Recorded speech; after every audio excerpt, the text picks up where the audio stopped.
Hello friends, नमस्कार। तो आइए हम आपको इस वीडियो में दिखाते हैं कि आखिर अर्धवृत्त में बना कोण समकोण कैसे होता है। ठीक। अभी तो हम एक रटते चले आए, यहाँ अर्धवृत्त में बना कोण समकोण होता है, अर्धवृत्त में बना कोण समकोण होता है। आपने कक्षा 9 10th में भी पढ़ा होगा। तो ठीक है, यहाँ पे हम देखते हैं आखिर अर्धवृत्त में बना कोण समकोण कैसे होता है। तो चलिए चलते हैं। देखिए यहाँ पे चित्र में दे रखा है, चित्र हमारा दे रखा है। ये क्या अर्धवृत्त है जिसका केंद्र क्या है, वो है। जिसका केंद्र क्या है, वो है। ठीक। अगर ये केंद्र है फ्रेंड्स, देखिए यहाँ पे ये हमारा क्या व्यास होगा। अगर ये अर्धवृत्त बना है तो ये क्या है, व्यास। ये क्या होगा, इसका व्यास। तो ये इसका अगर केंद्र है तो ये हमारी क्या होगी, त्रिज्या। ये क्या होगी, त्रिज्या। ये त्रिज्या आर होगी, तो ये भी त्रिज्या आर होगी। तो यहाँ से यहाँ तक ये परिधि पे मिला है, तो ये भी क्या होगी, त्रिज्या आर। ठीक।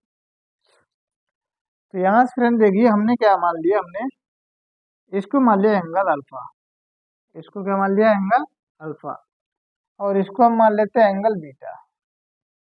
इसको एंगल अल्फा मान लिया, इसको एंगल बीटा मान लिया। अब आपने फ्रेंड्स पढ़ा होगा कि त्रिभुज में अगर हमारी दो भुजाएं बराबर हो, अगर त्रिभुज में हमारी दो भुजाएं बराबर हों तो उनके आमने सामने के कोण आपस में बराबर होते हैं। ये आपने पढ़ा होगा। तो यहाँ पे देखिए ये भी रेडियस है, ये भी रेडियस है। तो जब अगर ये अल्फा है तो इसके सामने का अल्फा है, तो इसके सामने का भी अल्फा होगा। तो ये कितना हो जाएगा, अल्फा। ठीक।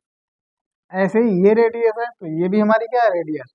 जब इसकी भुजा के सामने हमारे एंगल क्या है, बीटा, तो ये भी हमारी क्या है, रेडियस ही तो है। तो ये क्या होगी, भुजा। तो इसके भी सामने का एंगल कितना हो जाएगा, बीटा।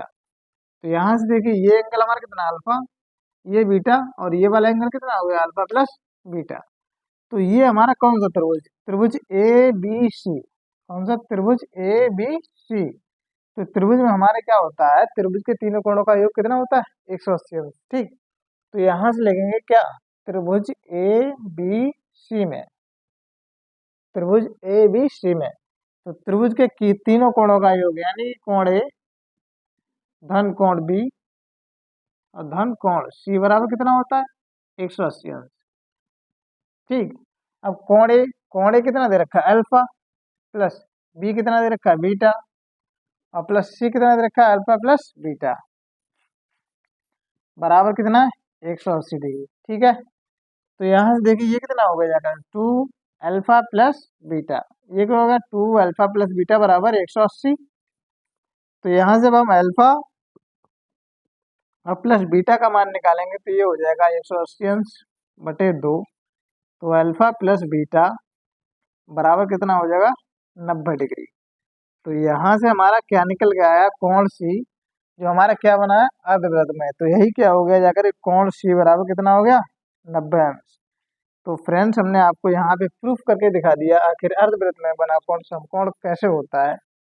तो आप देख सकते हैं यहाँ पे हमने प्रूफ कर दिया। ठीक है। तो वैसे भी अगर आपने पढ़ा होगा, क्या पढ़ा होगा, कि जो हमारा परिधि पर बना कोण होता है वो केंद्र पर बने कोण का आधा होता है। ये भी पढ़ा होगा आपने। तो यहाँ पर देखिए जो हमारा केंद्र पर बना कोण कितना है, 180 डिग्री। यहाँ पे अगर हम देखेंगे तो यहाँ से यहाँ तक केंद्र पर बना कोण कितना है, 180 डिग्री। तो ये क्या हो गया, परिधि हो गया, परिधि पर बना कोण हो गया। तो 180 का आधा कितना हो गया, 90 डिग्री। तो यहाँ से भी आप समझ सकते हैं। तो ये क्या होगा, 90 डिग्री। ठीक है फ्रेंड्स, हम आशा करते हैं आपको ये हमारा वीडियो अच्छा लगा होगा। ज़्यादा से ज़्यादा अपने दोस्तों में शेयर करें और लाइक और सब्सक्राइब करें। Thank you.